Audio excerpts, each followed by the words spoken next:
逆境順服，詩篇3篇1節。耶和華啊，我的敵人何其加增，有許多人起來攻擊我。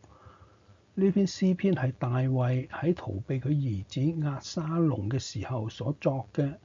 我哋如果睇返撒母耳記下第15同埋第16章，我哋就會明白大衛喺呢篇詩篇中點解會有咁樣嘅禱告。當時大衛嘅兒子押沙龍背叛佢，甚至要追殺佢，好多嘅百姓亦都隨住起嚟背叛啦，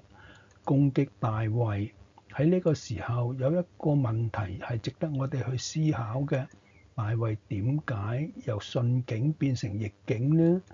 點解由原先俾眾民擁戴變成眾矢之的，好多人做佢嘅對頭呢？如果我哋細讀當時嘅背景，你就會發現係大衛先犯咗淫亂罪，用計謀害死咗忠心嘅勇士烏利亞，然後娶咗佢嘅妻子拔示巴，大大咁得罪神，惹嚟咗神嘅管教，令到大衛嘅家裏邊死咗4個兒子，又遭遇親生嘅兒子押沙龍嘅叛變。但係大衛係一個深深認識神嘅人，佢確實係知道逆境係出於神嘅管教，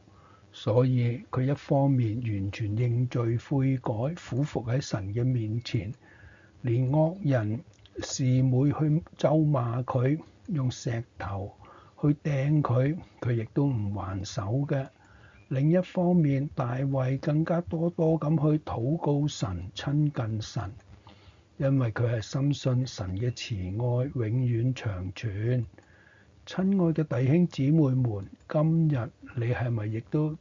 親身經歷緊同樣嘅逆境呢？你係咪有諗過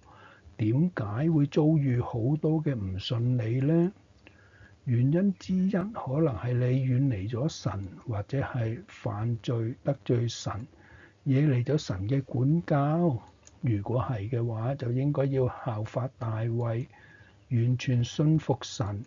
喺神嘅面前傾心吐意，而且為後來經歷過嘅人結出平安嘅果子，就係義啦。親愛嘅天父，喺我哋生命遭遇逆境，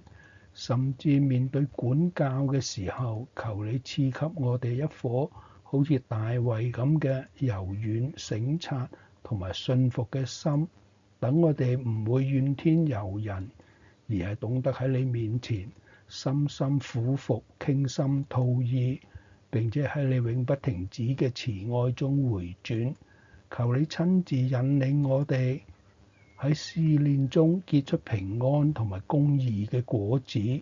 禱告奉主耶穌基督嘅名字，阿門。